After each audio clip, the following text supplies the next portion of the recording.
East and West Mugirango. Honorable Speaker, I thank you.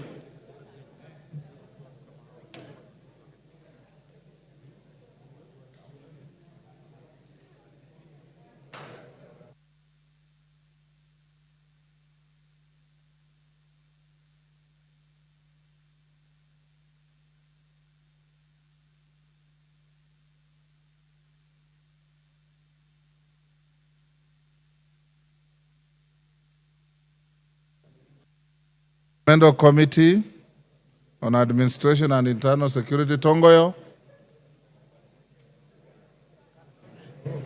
Thank you so much, Honorable Speaker. Honorable Speaker, I beg to lay the following papers on the table of the House today, Tuesday 17th, September 2024. Report of the Joint Committee of the National Assembly, Departmental Committee on Administration and Internal Security, and the Senate Standing Committee on National Security, Defense, and Foreign Relations on the vetting of Mr. Douglas Kancha Kiroche as the Inspector General of National Police Service.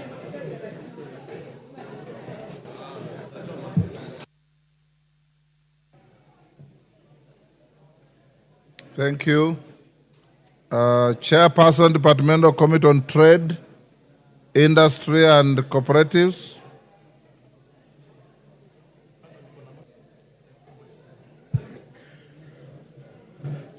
Gakuya. Yes, Honorable Speaker.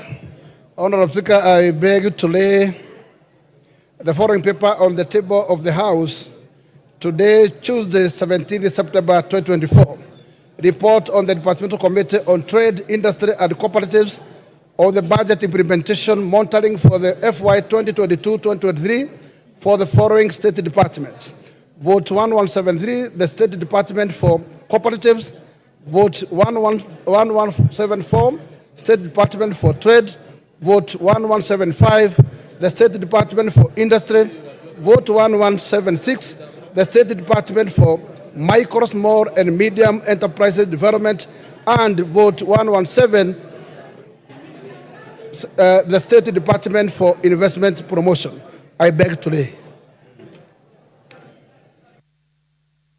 Thank you. Next order. Order number 6, notices of motion.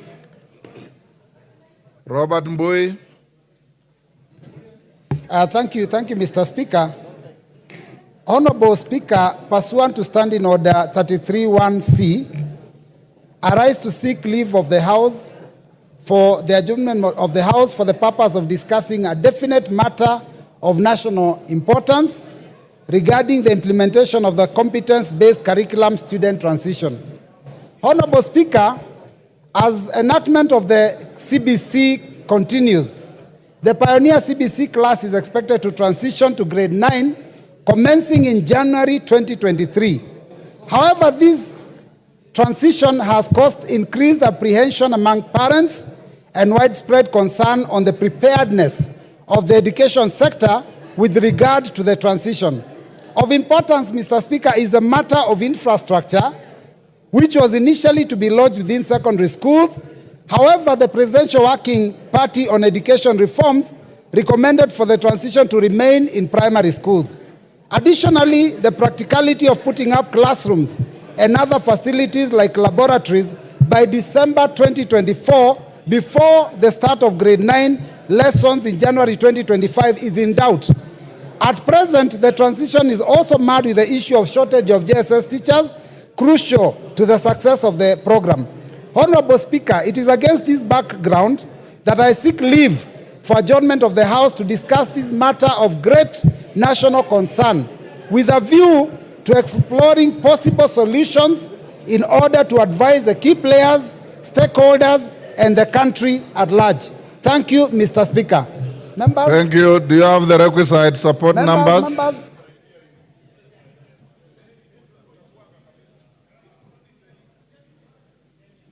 Thank you. Honorable Mbui, you have an overwhelming support for the motion of adjournment. Order, members. Honorable Mbui. You will be allocated to move your motion at 5:30. 5:30. Chairperson, Departmental Committee on Administration and Internal Security, Tongoyo. Thank you, Honorable Speaker. Honorable Speaker, I beg to give the notice of the following motion, that taking into consideration the finding of the Joint Committee on National Assembly, Departmental Committee on Administration and Internal Security, and the Senate Standing Committee on National Security, Defense and Foreign Relations, in its report on the vetting of Mr. Douglas Kanja Kiroche for the appointment as Inspector General of the National Police Service, laid on the table of the House on Tuesday, 17 September 2024, and pursuant to the provision of Section 12(1) of the National Police Service Act Cap 84 and Section 3 and 8 of the Public Appointment Act Cap 7F, this House approved the appointment of Mr. Douglas Kanja Kiroche, CBS, OGW, as the Inspector General of the National Police Service. Thank you, Mr. Speaker.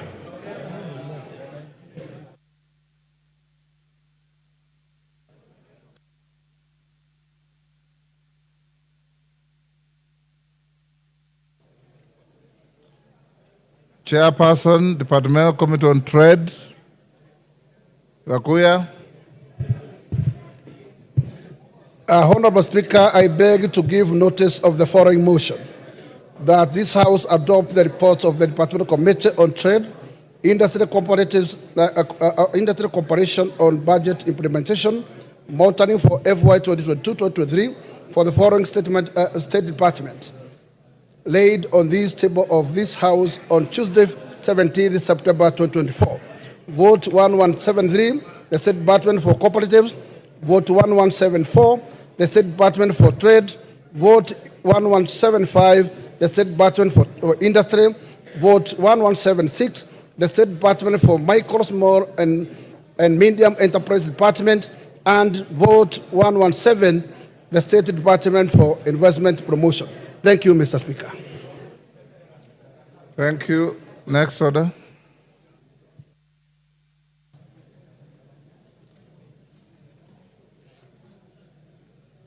Order number 7, questions and statements.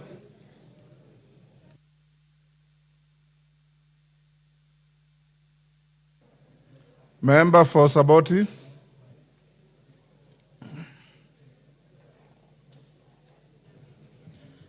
Thank you, Honorable Speaker. Honorable Speaker, pursuant to the provision of Standing Order 44,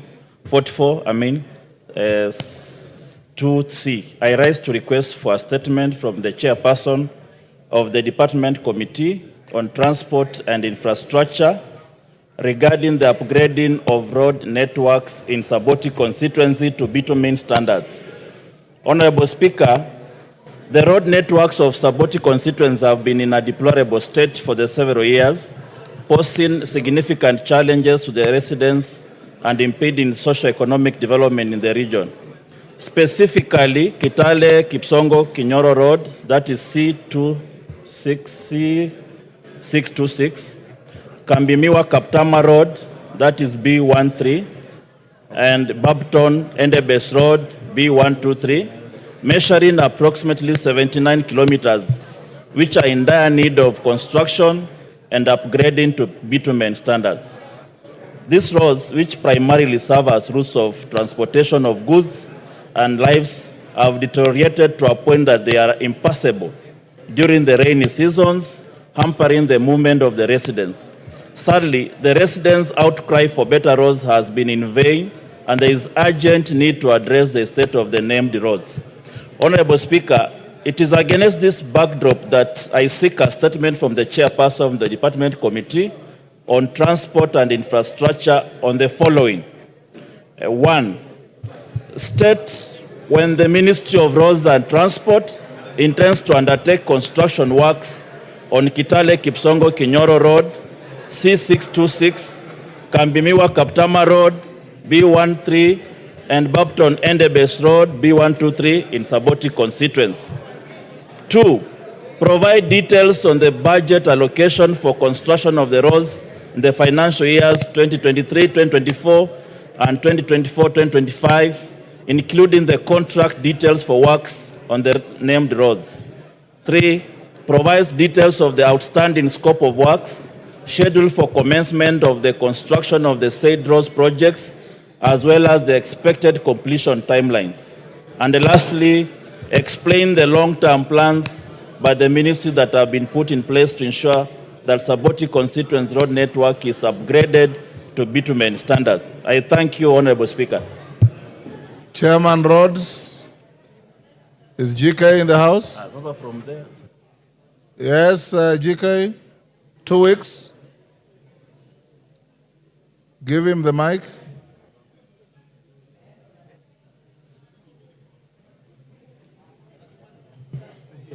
There you are.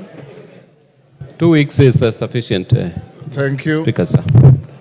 Before I call the next honorable members, allow me to acknowledge in the public gallery the presence of Christ the King Kirwara High School from Gatanga in Muranga. On my behalf and on behalf of the House, we welcome the students and their teachers to the House of Parliament. Next, Badi Twalib.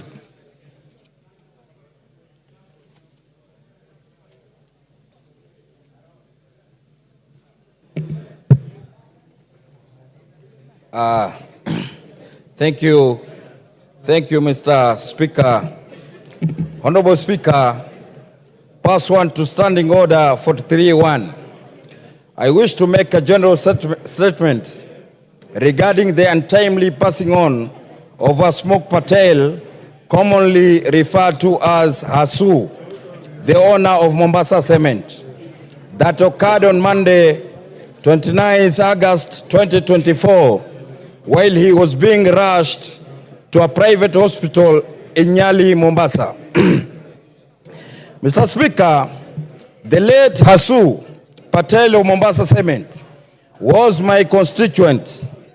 I was introduced to him in 2007 when I was a councillor by my father-in-law and former member of parliament for Changamwe constituency, the late Honorable Ramadhan Sef Kajembe, who was also a good friend of Hasu's father, the late Mzee Kanjibai. Honorable Speaker, the late Patel was the founder of one of the Kenya's biggest cement manufacturers, Mombasa Cement, through his late father, Mzee Kanjibai. He was also the director of Corrugated Sheets Limited in Kenya with his main office in my constituency in Mikindani, Jomvu constituency, as well as a Tororo Cement, which is based in Uganda.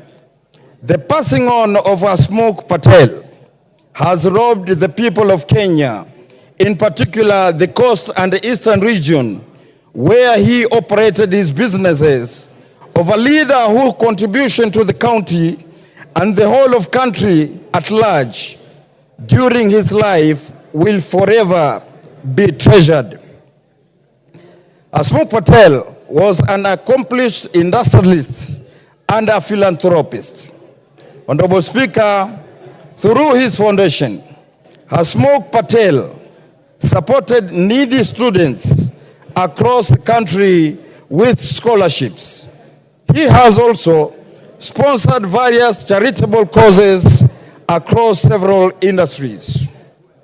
As a philanthropist, Hasmukh Patel championed environmental conservation, with the most notable one being an initiative where he supported the transformation of Kibarani dump site in Mombasa into a park.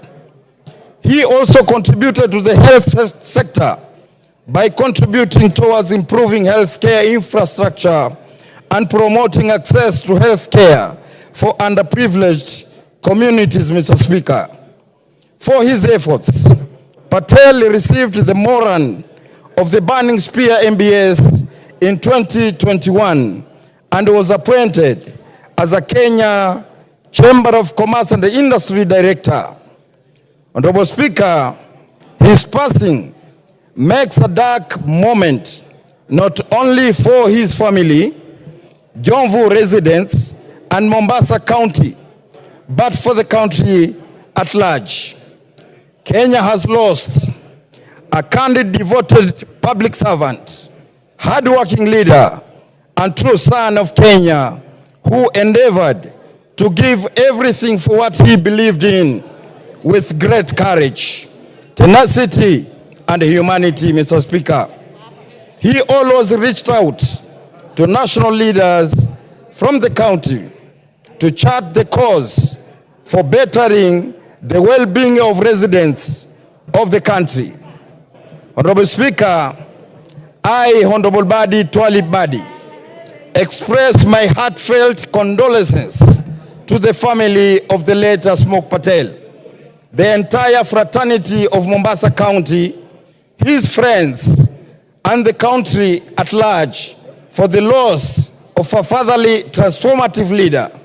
May the soul of the late Asmok Patel rest in eternal peace. I thank you, Mr. Honorable Speaker, and further,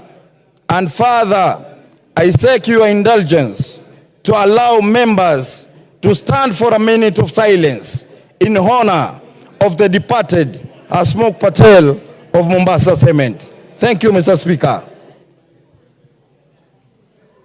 1 minute silence. We start.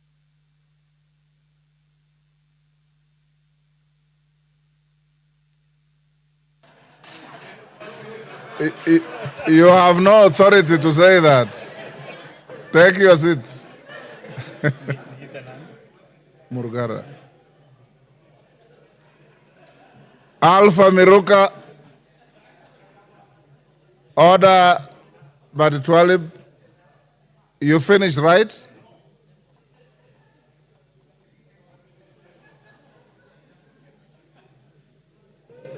I give you 1 more minute. Don't overreach yourself. Thank you, Mr. Speaker. Under your indulgence, I thank you so much for giving me this opportunity to say something on the death of my personal bodyguard, Mr. Charles Odera, which occurred on Friday following a road accident at Mikindani. Mr. Odera, he was a dedicated person to his work. I have been with him, Mr. Speaker, for 10 years, a friendly to my family, and I took him as a brother to me. I will stand with the family at all costs during this difficult moment, Mr. Speaker. He will be laid to rest on 28th of this month in Siaya County. Mr. Speaker, in conclusion to describe Odera, I want to say, diehards never die, but rest in peace. Rest in peace, my brother Odera. Thank you so much. Thank you. Alpha Miruka. Alpha Miruka. Thank you, Honorable Speaker. Honorable Speaker, pursuant to this provision of Standing Order 295D, 2A, I rise to pay tribute to the former Member of Parliament for Bomachoge Chache, the Right Honorable Simon Nyaundi Ogari, who passed away on Tuesday, 10th September 2024 in his home, Karen. Honorable Speaker, the Right Honorable Simon Ogari was born 31st May 1956. He attended Nyansara and Mugambi Primary School for his CPE, where he excelled and proceeded to Karnotunga High School for his O and A level certificates. Okay. The Honorable Ogari then proceeded to the University of Nairobi for his undergraduate degree for Bachelor's of Quantity Survey between 1977 and 1980. The Right Honorable Ogari began his career as a quantity surveyor, founding his own consultants and rising through the ranks to eventually serve as a chairman of Institute of Quantity Surveyor, that's IQSK. He joined politics in 2009 following his election as the member for the large Bomachoge and later formed Bomachoge Chache constituency. Honorable Speaker, he was a studio legislator who contributed to Parliament and its committees, and the perennially were invaluable. He served as an assistant minister for transport, information and communication, and trade on the 10th Parliament and in the 11th Parliament.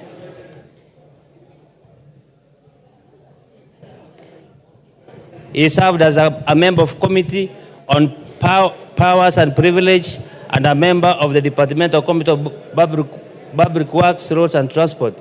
His legacy of dedicated service to the people of Machoge in the 10th Parliament, Bomachoge Chache in the 11th Parliament, will remain a guiding example for all of us in his leadership. Honorable Speaker, on my own behalf and the people of my constituency, I wish to take this opportunity to condole with the family of the late Honorable Simon Nyaundi Ogari, his relatives and friends, and the people of Kenya at large. May his soul rest in eternal peace. Thank you, Honorable Speaker. Thank you, Alpha, and may his soul rest in eternal peace. Next order. Oh, sorry.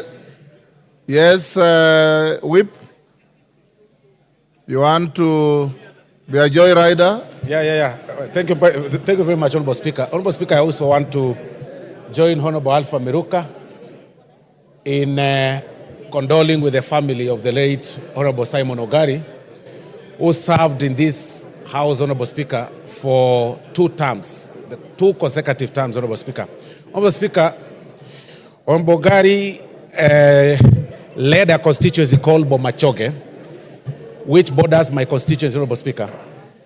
And in his time as a member of Parliament, many people from my area, Honorable Speaker, especially those that fall within the boundary. Order, honorable members. Maklap and Yokamkunji, you are hereby disbanded. Take your seats. Order.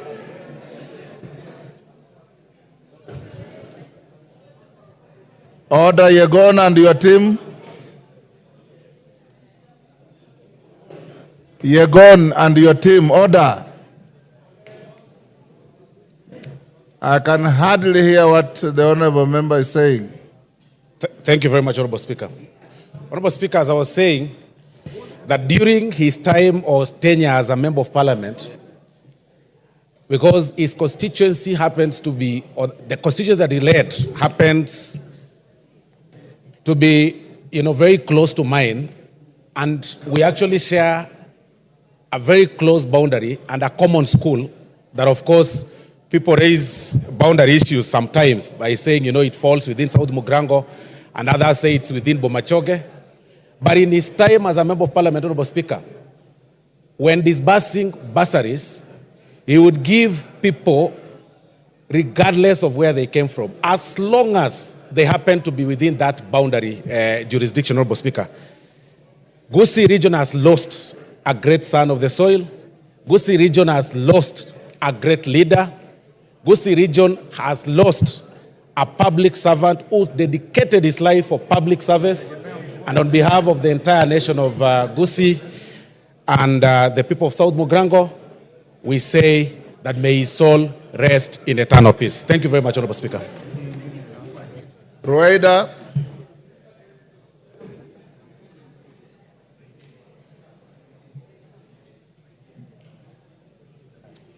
Clerk, switch off the unnecessary mics.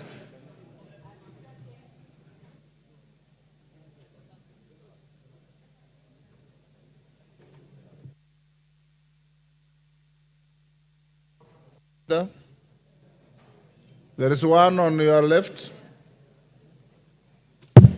Asante Bwana Spika, nami nichukue nafasi hii nitoe rambirambi zangu mimi na familia yangu na wataalamu kwa jumla kwa mheshimiwa aliofariki. Pia nami nichukue nafasi hii nitoe rambirambi zangu kwa familia ya Deputy Governor wa Lamu aliyefariki. Mungu aiweke roho yake pahali pema. Deputy Governor alikuwa mtu mzuri, mtu mwenye ukakamavu na maskini ameacha familia ndogo. Mwenyezi Mungu aisaidie familia yake, ile pengo iliyoko Mungu aijaze ile pengo, na gavana wetu wa Lamu na watu wa Lamu County kwa jumla. Mwenyezi Mungu atupe subra na Mwenyezi Mungu atupe badali, na inshallah gavana Mungu amwezeshe afanye uamuzi wa busara. Natoa pole kwa watu wa Mpeketoni, familia na watu wote wa Lamu. Kwa niaba ya familia yangu na watu wangu wa Lamu Mashariki, tumekosa mtu muhimu, lakini Mungu anampenda zaidi. Asante. Thank you. Next order.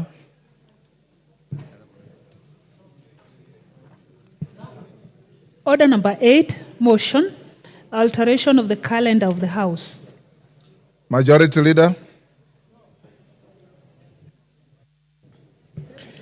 Thank you, Honorable Speaker. Honorable Speaker, I beg to move that pursuant to the provision of Standing Order 28.4, this House resolves to further alter its calendar as adopted on 14th February 2024 and amended on the 26th June, 25th June, 26th June, and 7th August 2024 in respect of the third part of the third session of this year, so as to 1, commence a short recess on Friday, 18th October 2024, and resume regular sittings on Tuesday, 5th November 2024. Honorable Speaker, for the benefit of members, we were briefed in the House Business Committee that we were scheduled to resume today, sit for 4 weeks, break for 2 weeks, in accordance with the calendar that was approved on 7th August, then resume for another 6 weeks. So what we have agreed in the House Business Committee is to balance so that we will sit for 5 weeks, break for 2 weeks, short recess, and resume for another 5 weeks before the long Christmas recess. And I beg to move, Honorable Speaker, and request the Honorable Robert Mbui to second. Mr. Speaker, I second. Order, honorable members on their feet. Take your seats. Honorable members, I propose the question, which is that pursuant to provisions of Standing Order 28.4, this House resolves to further alter its calendar as adopted on 14th February 2024 and amended on 25th June 2020, 25th June and 26th June, 7th August 2024, in respect of the third part of the third session 2024, so as to A, commence the short recess on Friday, 18th October 2024, and 2, resume regular sittings on Tuesday, 5th November 2024. I put the question. Honorable members, I now put the question, which is that pursuant to the provisions of Standing Order 28.4, this House resolves to further alter its calendars adopted on 14th February 2024 and amended on 25th June, 26th June, and 7th August 2024 in respect of the third part of the third session 2024, so as to 1, commence the short recess on Friday, 18th October 2024, and 2, resume regular sittings on Tuesday, 5th November 2024. As members of that opinion say aye. Will those of the contrary opinion say nay? The ayes have it. Next order. Order number 9, the Mung Beans Bill, Senate Bill number 13 of 2022. Second reading, resumption of debate.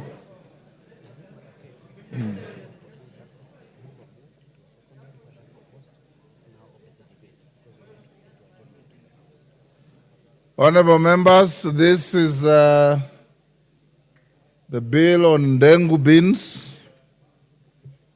It was moved and seconded. It is now open to debate.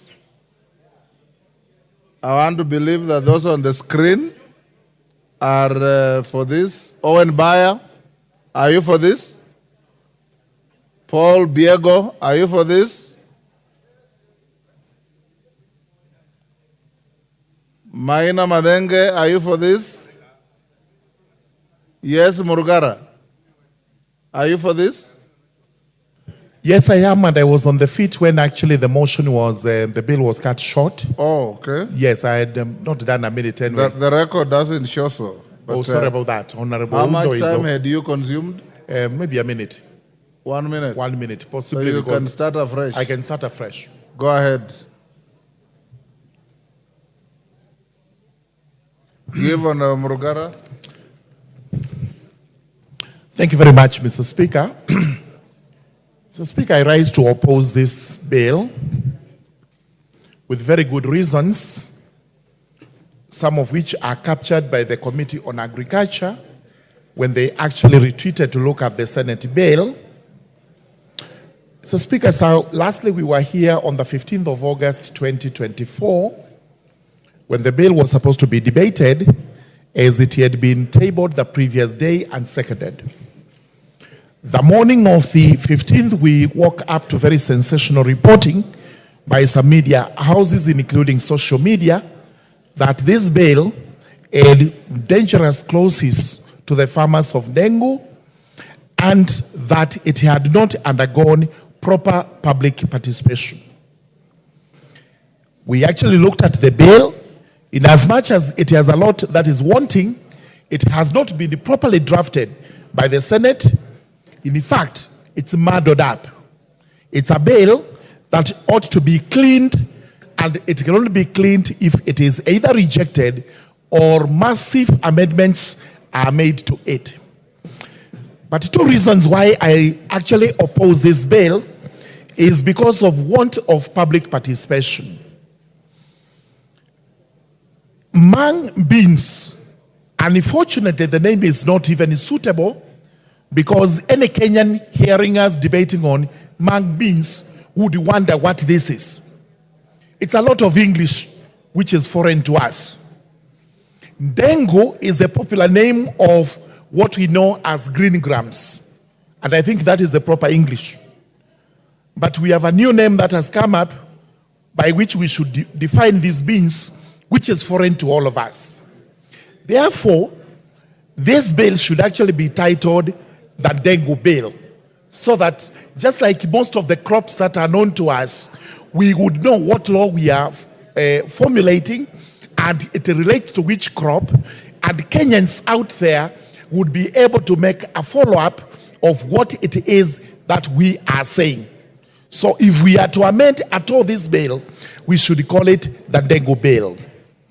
Number two, from the committee observations, it is clearly noted that the Dengu beans, or the Dengu itself, is grown in some counties that are in the eastern region of the country.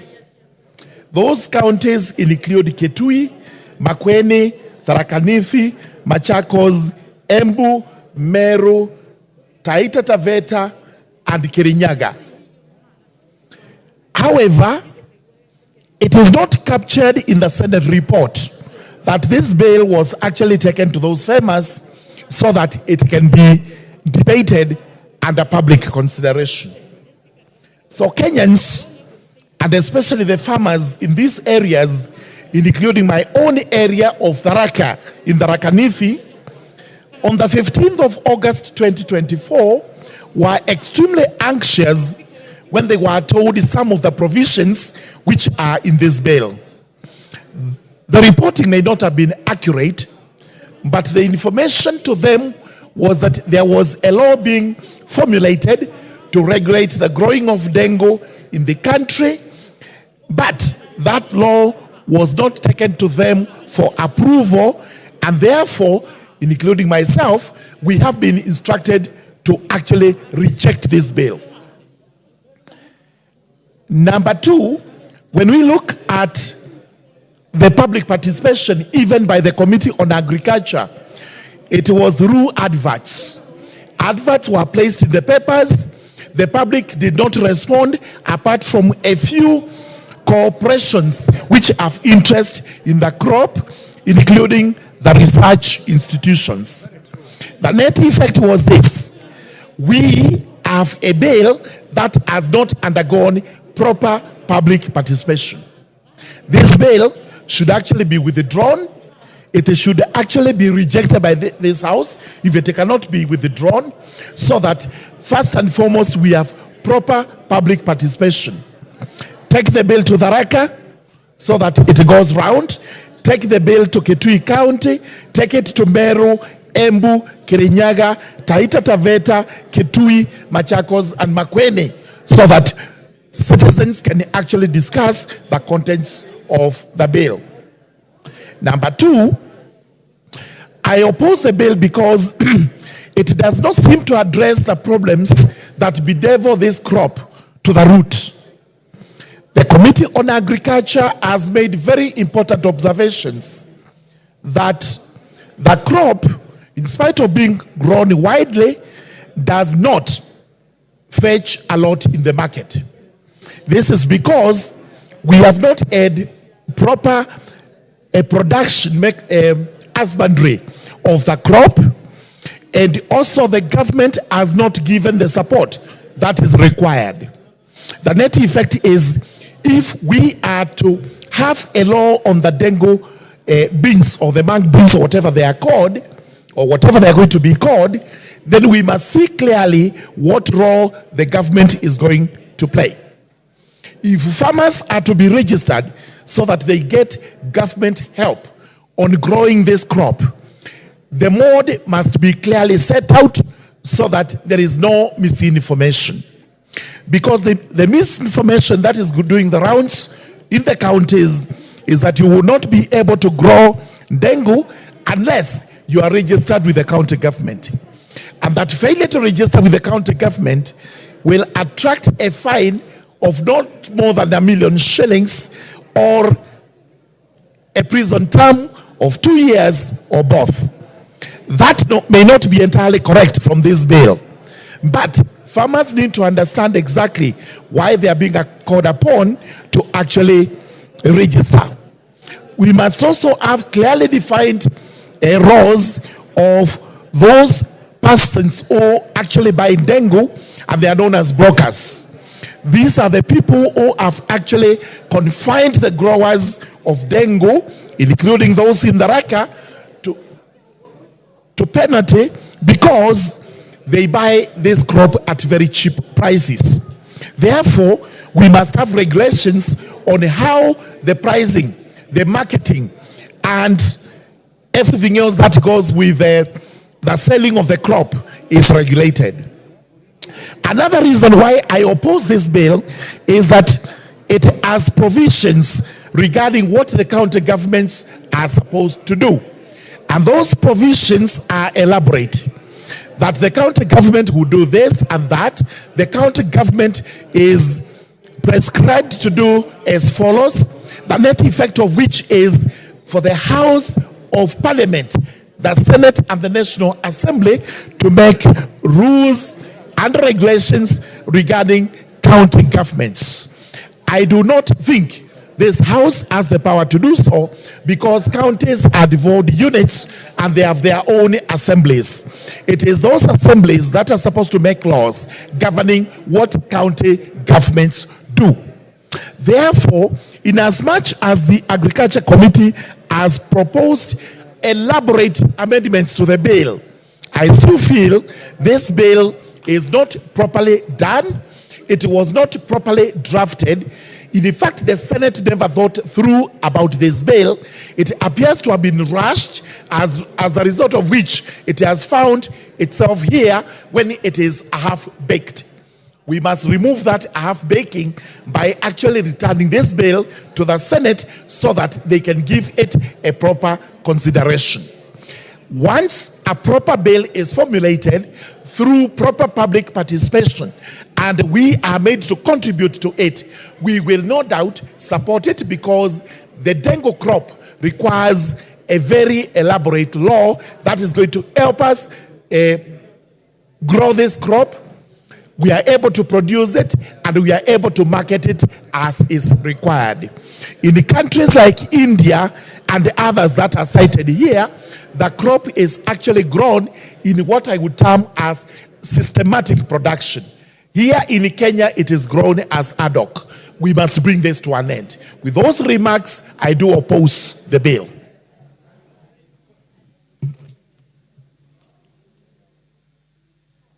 John Waluke, are you for this bill?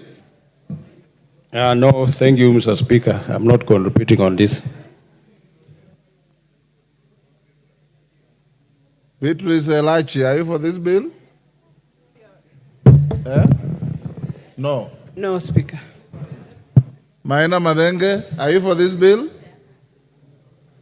No, Mr. Speaker. Jerry Maina, are you for this bill? No, Speaker. Daniel Carrido, are you for this bill? No, Mr. Speaker. Then get off the screen. Kuria Kimani, are you for this bill? Justice Kemei, are you for this bill? The Ndengu bill. Yes. Go ahead. Thank you, Mr. Speaker, for giving me this opportunity to add my voice to the mung beans bill.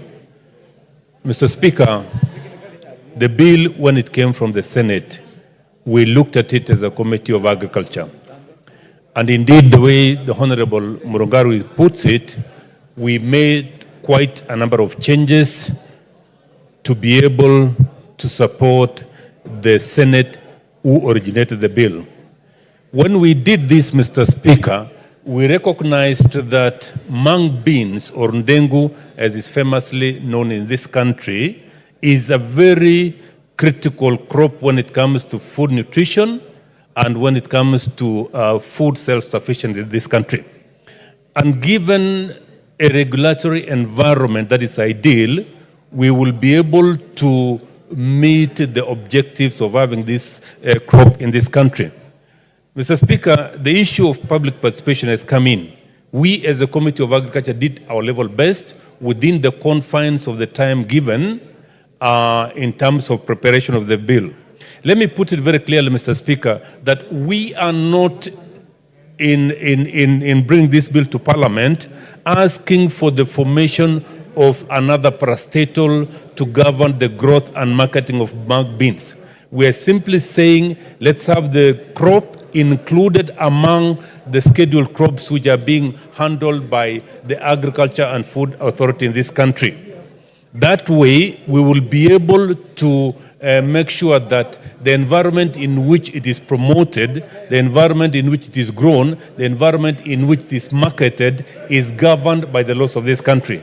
The concerns raised by Honorable Murungaru were addressed. And we would wish that instead of us throwing away the bill, let us look at it at the committee stage and make the necessary recommendations so that this bill can be used to improve the growth of mung beans in this country. With those few remarks, Mr. Speaker, I do support and maybe ask my colleague who is in front of me to bring in the changes he so desires so that we can have this crop governed in terms of regulatory purposes. Thank you, Mr. Speaker. Ekomas Mutuse, are you for this bill? No. Mr. Speaker, I can contribute. No, you can. Are you? Yes. Okay, go ahead. Thank you, Mr. Speaker, for the opportunity to contribute to the mung beans bill, which is a Senate bill. Mr. Speaker, as you are aware, ndengu is majorly grown in the southeastern region of this country, Tharaka and other ASO regions. And therefore, it is an important crop in terms of the household economies of the constituents whom I represent. Mr. Speaker, principally, we support the fact that we need a legal regime to regulate the production, marketing, and value addition for mung beans rather than ndengu, so that our farmers can maximize on their farming. As you would appreciate, Mr. Speaker, currently, ndengu is neither classified as a food crop, neither is it classified as a cash crop. And for that purpose, and for the lack of a legal regime, there has never been a channel for government funds, taxpayers' money, to assist farmers in terms of how they farm, produce, market, and value add ndengu. And therefore, principally, we support this law for that particular purpose. And I would wish to agree with members who have raised concerns in terms of the possibility of levying farmers. And I know because I have discussed with farmers in my constituency. Farmers are averse that should the law pass in its current form, there will be levied monies so that growing ndengu will become a privilege of a few because it will attract levies. And rather than throwing away the bath water with the baby, I am of the opinion that we can propose amendments at the committee stage so that we cure some of these rather oppressive provisions in the Senate bill.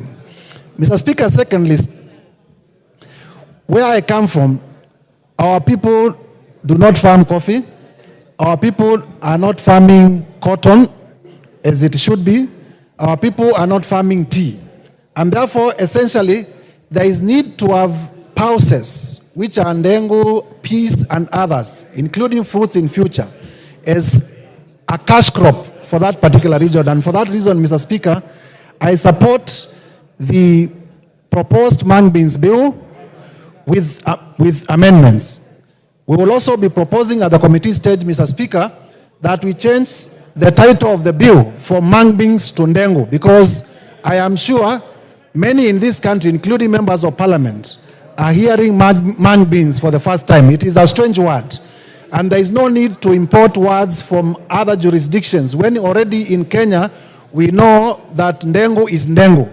So we will also be proposing amendments so that it is no longer mung beans bill. We'll be proposing that we call it ndengu bill, so that if this House so passes it, then it will be the Ndengu Act.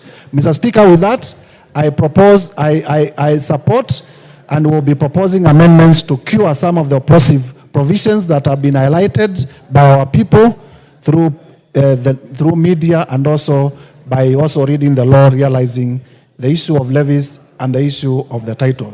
Thank you, Mr. Speaker. Now there is no more. Charles Ngusia. Oh, sorry. Thank you, Ngusia. Mr. Speaker. And Mr. remember, Speaker, you are not on the screen. from no. the onset, let me say I'm supporting this bill, Mr. Speaker. But with the reservation that we need to make some amendments as put by Honorable Murugara. Mr. Speaker, let me start by thanking our Senator Kitui County who came up with this bill. And I think it was for the importance of our people, the farmers actually growing this mung bean or ndengu, the way we have put it, Mr. Speaker. Some of the objective actually was to promote the productivity of this crop and generate higher income for the farmers. And others was to provide for framework for the implementation of this effective marketing strategy, Mr. Speaker. With all these factors, Mr. Speaker, I have listened very carefully to one of my colleagues who actually went through it. And I concur in totality that we need more public participation in order for this bill actually to go through, Mr. Speaker. But let me put, there was a lot of negative publicity on this bill, but I urge the members actually to read what is in the bill before opposing it, because I think it is very important, Mr. Speaker. It has gone to the extent of even setting the duties of the authorities who are supposed to be here, and I have gone through them. They are keenly okay. Duties of the county executive, which is actually agriculture is an devolved function. And Mr. Speaker, I don't have much to say, but I'll be going through this bill and proposing some of the amendments which are contentious, especially the fees, levies being done on it. With those few remarks, I support. Mulemba. Thank you, Honorable Speaker.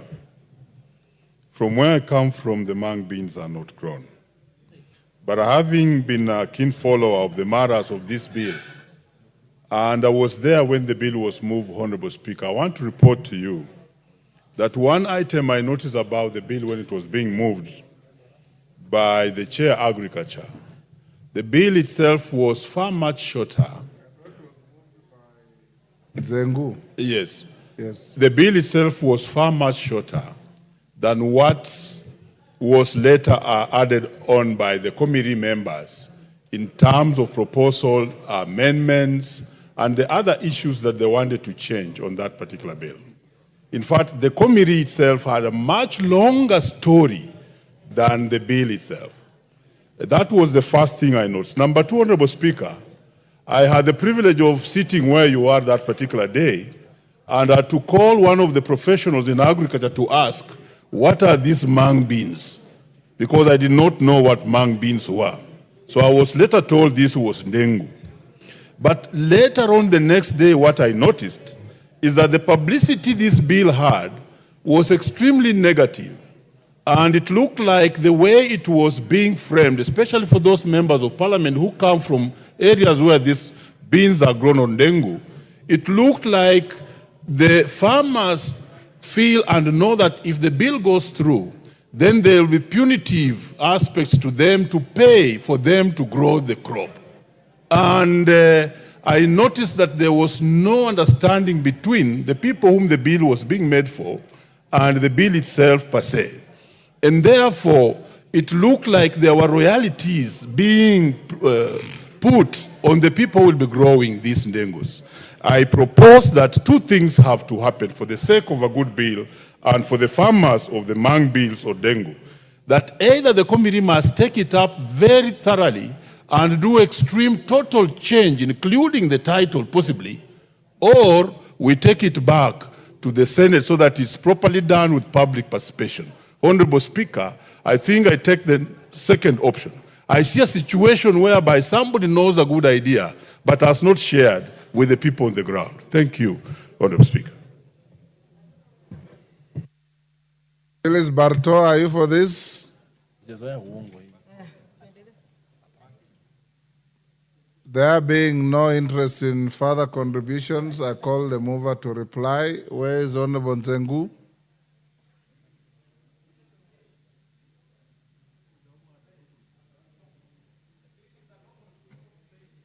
Why has he offered his own bill?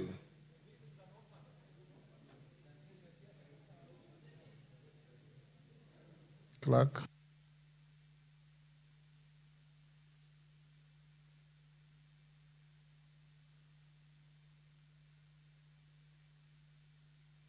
Honorable members will defer the bill to be put on the order paper for Thursday for the mover to reply. Those who have an interest, tell Honorable Nzengu to come and reply to the bill. Next order. Order number 10, the Coffee Bill, Senate Bill number 10 of 2023, second reading. Majority Leader. Owen, is it you? Dr. Mutunga, you are the one moving? Yes, Your Go ahead. Honorable Chair. Thank you very much, Honorable Speaker. Honorable Speaker, I stand to move the Coffee Bill, which is the Senate Bill number 10 of 2023.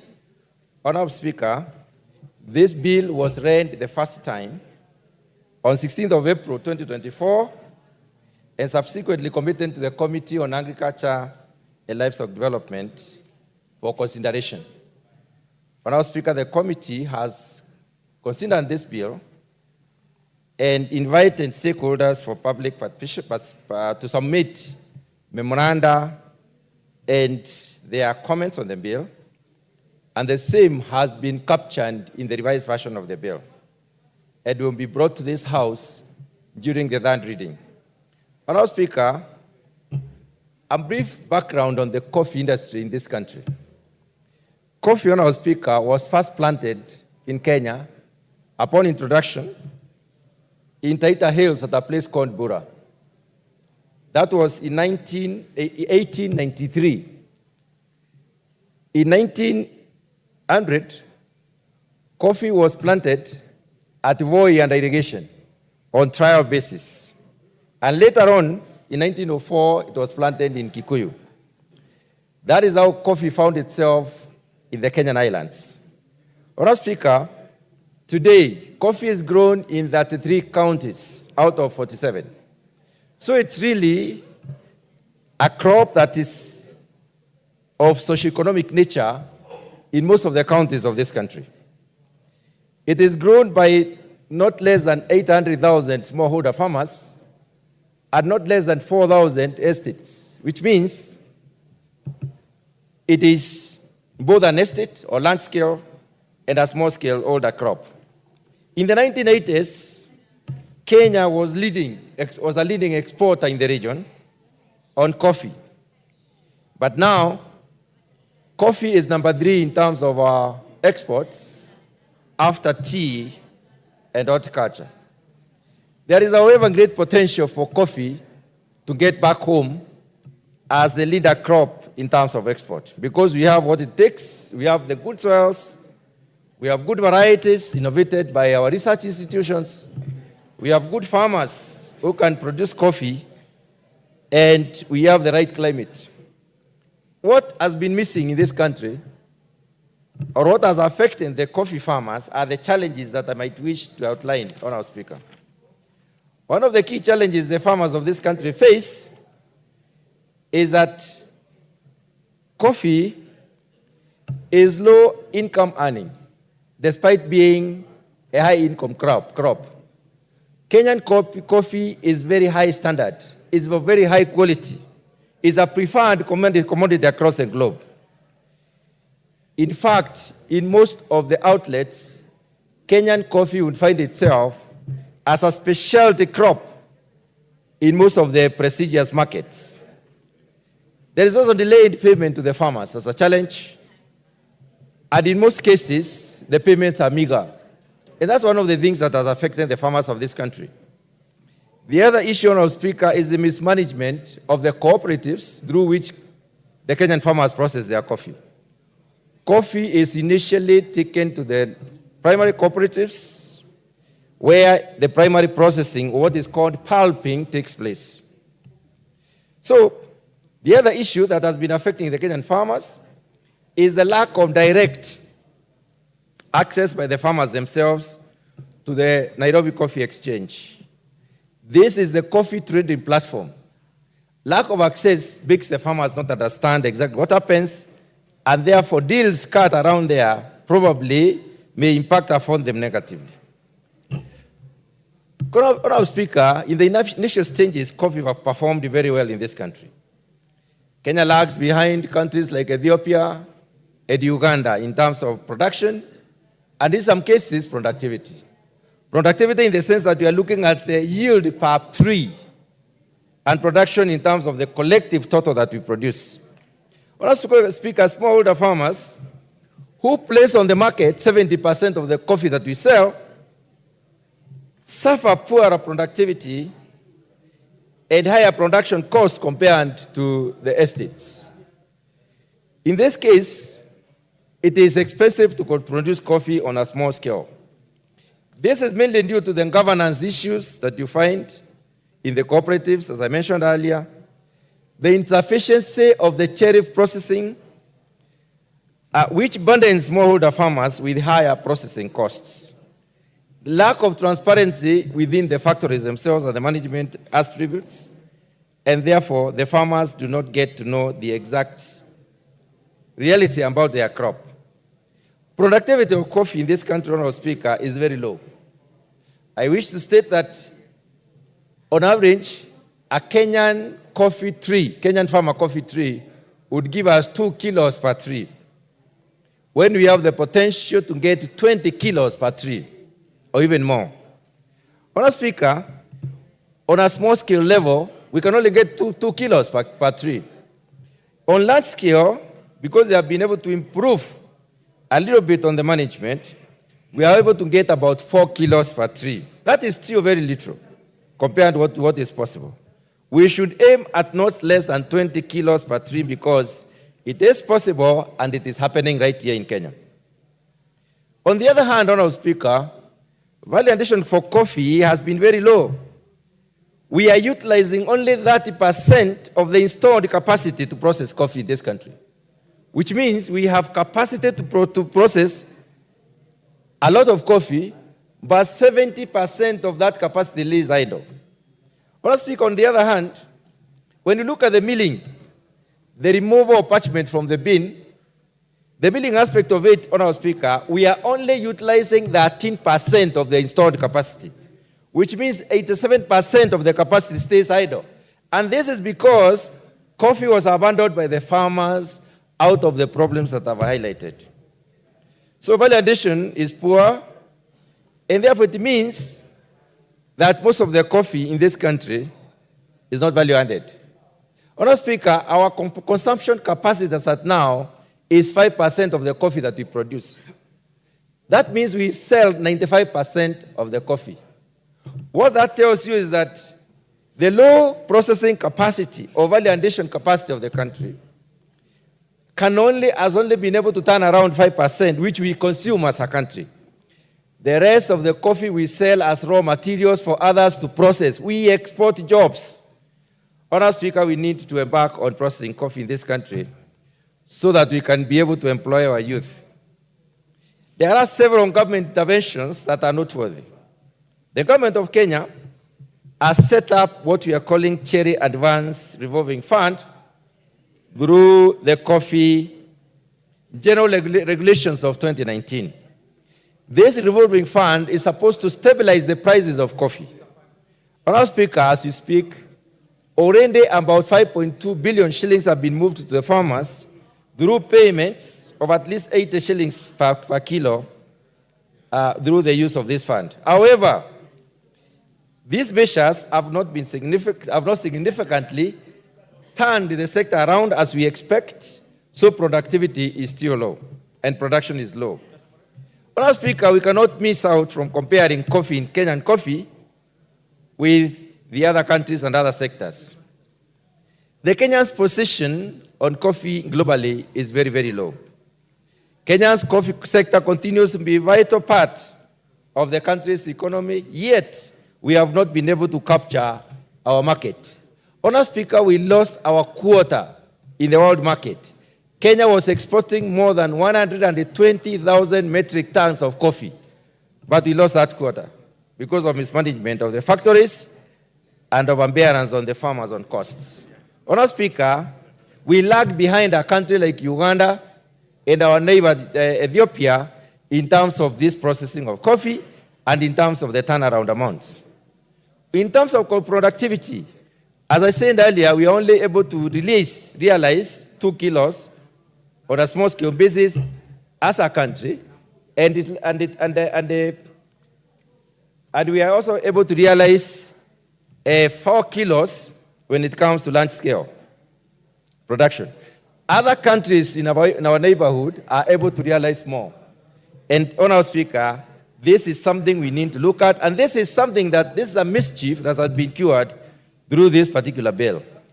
Honourable Speaker, when you look at market access, unlike Kenya, where smallholder farmers have limited access to the coffee exchange, other countries' farmers are able to access their coffee exchange platforms.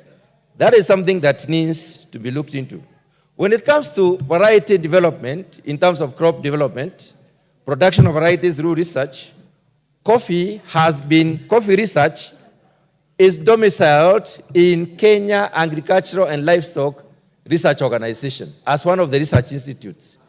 This is a specialized entity which should be reporting to a specific board to deal out the issues of productivity in terms of coming up with better varieties which are suited to better environments. Therefore, Honourable Speaker, this bill has come up to cure that particular mischief as well. Honourable Speaker, the donor dependency on the research institution, especially the Coffee Research Institute, ends up messing up or shifting the agenda. The agenda is influenced in the negative. It does not give us what we actually need. Honourable Speaker, the effect of all this is such that what brought all these issues is the abolition of the coffee research levy, which was around 2% of the coffee sold in 2016. That research levy, which was supporting our research institution to come up with better varieties like SL28, SL27, K7, Ruiru 11 and others, was abolished. Therefore, we indeed lose about 50% of the amount of money set to the coffee production production research and productivity research in this country. And Honourable Speaker, the Research Institute does not only produce better coffee varieties.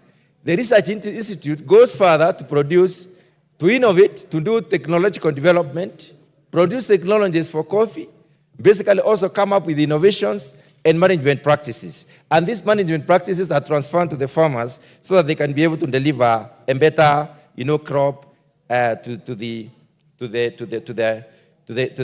the sector. Honourable Speaker, let me just highlight a few issues on the bill itself. The current status is such that coffee is managed under the Agriculture and Food Authority as one of the directorates within AFA. AFA has been managing the crop development, the promotion, the marketing, and the regulation of the production and marketing of the coffee in this country. This bill comes in with very specific objectives. And one of the objectives, Honourable Speaker, is to promote a globally competitive coffee industry. Make sure that the Kenyan coffee is globally competitive.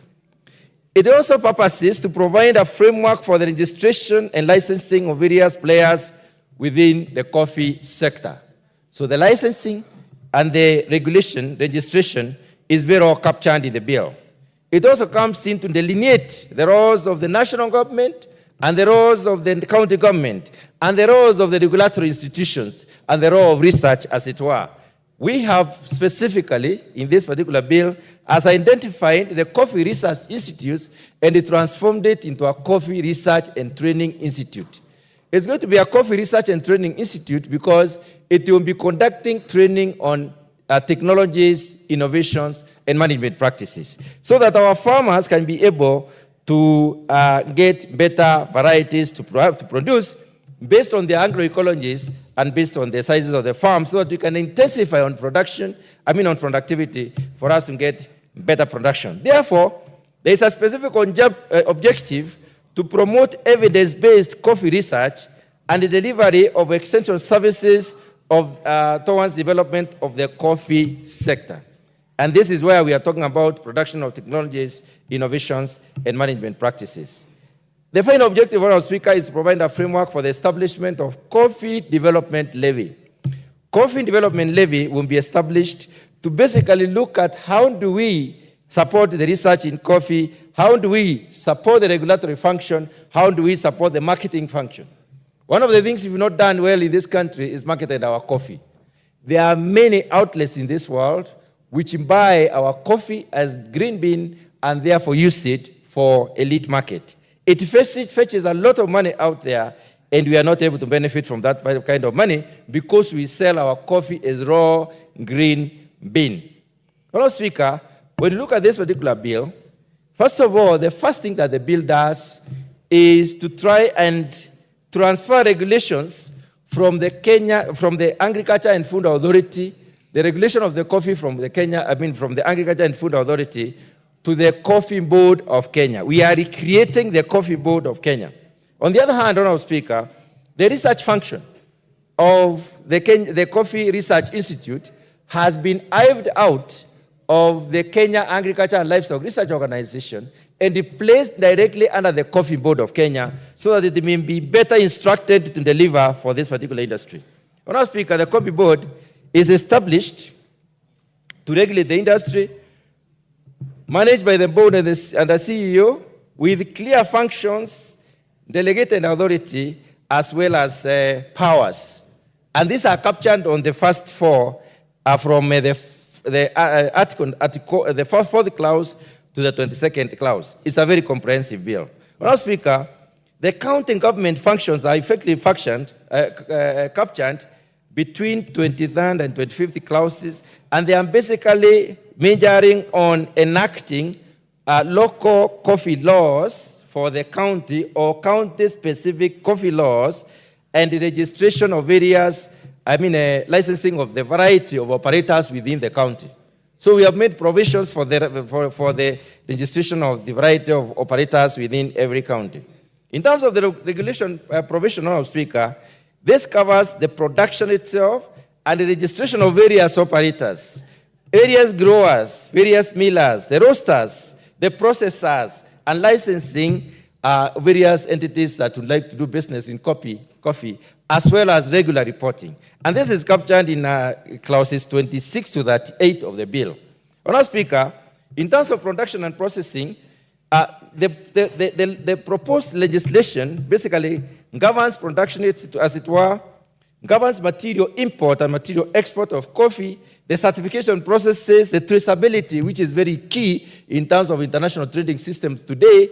They demand to know where the coffee was produced and even how it was produced and how the social issues were taken care of. Was it produced by children? If it was produced by children or people who are under compulsion of some nature, they will not take that coffee. So they would like to know from which farm was it produced. So the bill is very careful to capture the traceability aspect.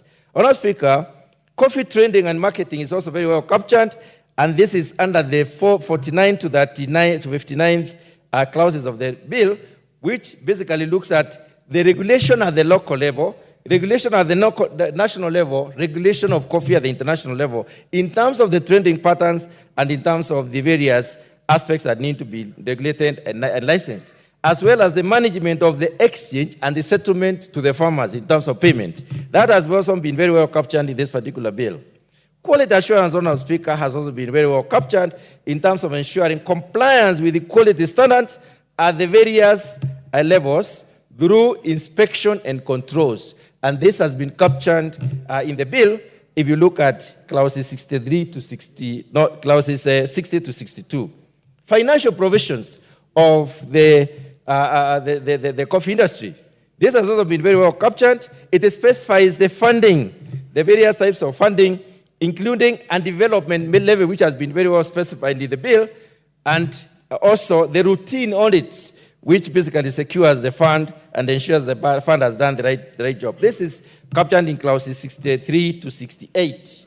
Honourable Speaker, Coffee Research and Training Institute, which I mentioned, has also been very well taken care of, which focuses on coffee research and training based in Kiambu, where it has always been, towards production and the dissemination of technologies, innovations, and management practices. Honourable Speaker, finally, the coffee bill talks about the financial provisions of the institute, which are provided for, and then the miscellaneous and transitional arrangement. Transitional arrangement because we have the staff who are right now in the coffee directorate. These staff members, the properties or the assets and liabilities of the coffee sector will need to transit from the Agriculture and Food Authority to the Coffee Board of Kenya. So the transition arrangement are captured very well in clauses 92 to 107. That is the extent to which the bill has been covered. Honourable Speaker, to close my submission, my comments on the bill, even as I move, let me just discuss a few issues. What are the key deliverables in this particular bill? What are the expectations to the Kenyans, especially the Kenyan farmer? The bill promotes evidence-based coffee research and delivery of extension services for the development of the coffee sector. So we shall have a consistent and sustainable research system that is going to deliver a better sector than before. It also focuses on addressing the governance issues in the cooperatives, which has been really the problem, which has been the cancer in this particular sector. And also, it looks at addressing the inefficiencies in the processing and reducing the costs to improve on productivity, particularly for the smallholder farmers who are really overburdened by the cost within the industry. In terms of regulations, Honourable Speaker, the bill proposes transitioning the regulatory and the commercial roles currently undertaken by AFA to the board. It also additionally seeks to transit the research of coffee, from what I said, Kenya Agricultural and Livestock Research Organization to the institute, the Research and Training Institute.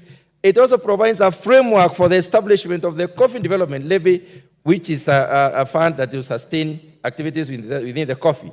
It also identifies the variety of institutions that will be participating in this particular industry. And these include, there are several legislations on our speaker that are supportive to this particular legislation. And I wish to mention a few of them. The Crops Act is key, the AFA Act is key, Cooperative Societies Act is key, the Kauro Act, they will be somehow influenced by this particular bill. There are certain amendments. The Capital Markets Authority Act, as well as they are also going to be, and the amended version of the 2016 Capital Markets Authority is going to be also affected. And the authority to regulate spot commodity markets, such as the Nairobi Coffee Exchange, has been given by this particular bill. The Warehouse Receipting System, as it were, Act of 2019, has also been invoked in this particular legislation, where the Act provides for the warehousing of agricultural goods in government warehouses and facilities. And coffee is one of the commodities that we have to securely store, because once it is in green, in a bean form, the green bean, coffee will be always stolen because it's actually regarded as a green gold. In terms of promotion, Honourable Speaker, the bill aims at promoting globally competitive coffee industry by providing the framework for the registration and licensing of various players along the value chain. It also promotes the vertical integration of the coffee value chain at the production level and achieves economies of scale in managing the risk within the coffee industry. Honourable Speaker, the bill also goes further to set up, during the discussions within coming up with this bill, the Committee on Agriculture and Livestock did invite stakeholders to submit their memoranda. And several stakeholders, Honourable Speaker, brought their memorandum. I wish to mention that we had invited and we got memoranda from the Nairobi Coffee Exchange itself, the Capital Markets Authority, a certain farmer called Mr. Caleb Kipiegon, the Council of Governors submitted their memoranda, Kenya Association of Manufacturers were there, Ministry of Agriculture and Livestock Development, the Kenya Export Promotion and Branding Agency, or KEBROPA, also promoted their memoranda, as well as the Coffee Reforms Steering Committee, which was involved in going through the coffee study of the coffee itself. So the stakeholders' feedback on our speaker, I may wish to highlight a few as I close. Most of the stakeholders supported the enactment of the Coffee Bill 2023. They said it's a good way to move, good way forward, and they also indicated that we need to adopt this particular legislation. They also observed that the Coffee Board of Kenya would increase efficiency in the sector due to reduced bureaucracy and also expedient processes. Honourable Speaker, they were keen on improving farmer income through fair pricing. They were keen on better market access. They were very particular on improving the farming techniques and also very particular on enhancing the global competitiveness because because of the improved quality of the coffee itself and the issue of traceability. Honourable Speaker, there are certain amendments that this bill has basically brought about. And these amendments, the stakeholders proposed amendments aimed at enriching the bill itself, such as ensuring there is no overlap in mandates between the county and the national government, there is no overlaps in mandate between the different institutions. It also basically provided incentives such as tax holiday for some of the prospective investors in this particular sector, where that which would lead to reduction of the corporate tax rate for new coffee processors in order to motivate processors to come and process coffee in this country. As we said, only about 13% of the processing capacity is utilized, as it were. Honourable Speaker, as I close, I'd like to thank my committee for the work they did and thank the Speaker and the supporting God from the Secretariat. Thank you, Honourable Speaker. I wish to move. Seconder? Who's your seconder?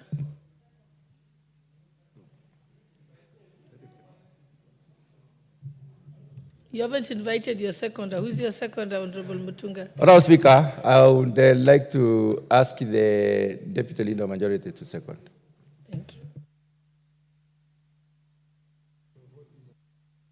But I was supposed to move. I asked him to move.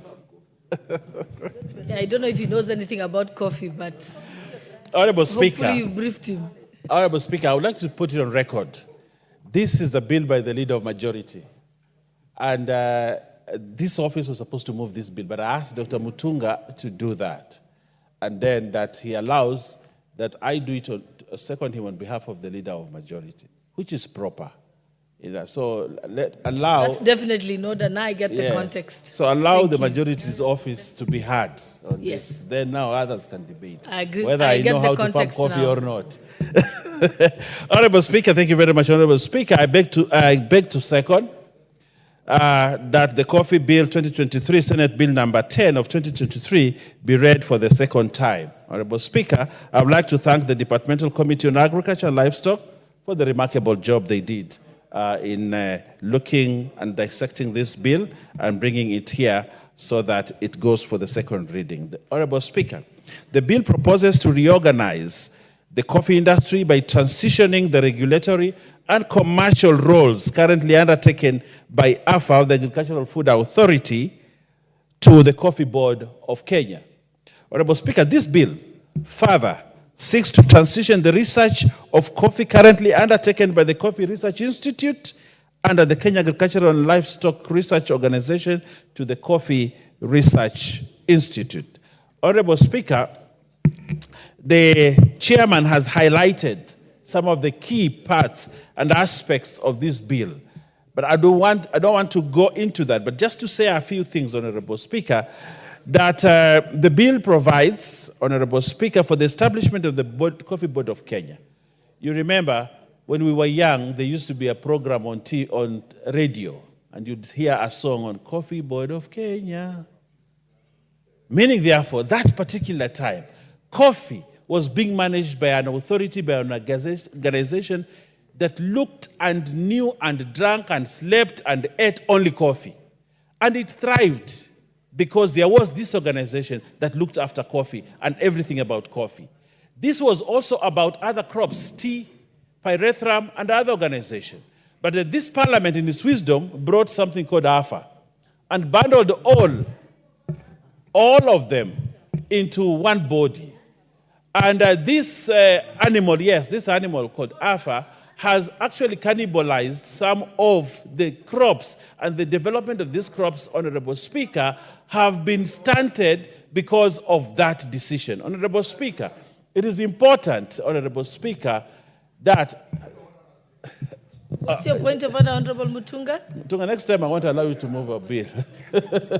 Honorable Speaker, I've had some references to AFA as an animal. I was involved in the formation of AFA. I was in the interim management committee. Yes, yes. We did not form an animal. We formed a parastatal, a state corporation called Agriculture and Food Authority. Are the honorable members in order to say that AFA is an animal?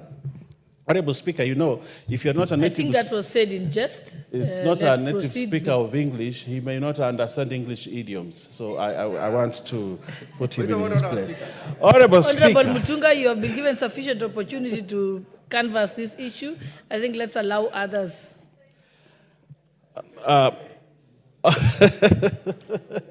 Honorable Speaker, this bill also provides, as you read the bits, for the role of county governments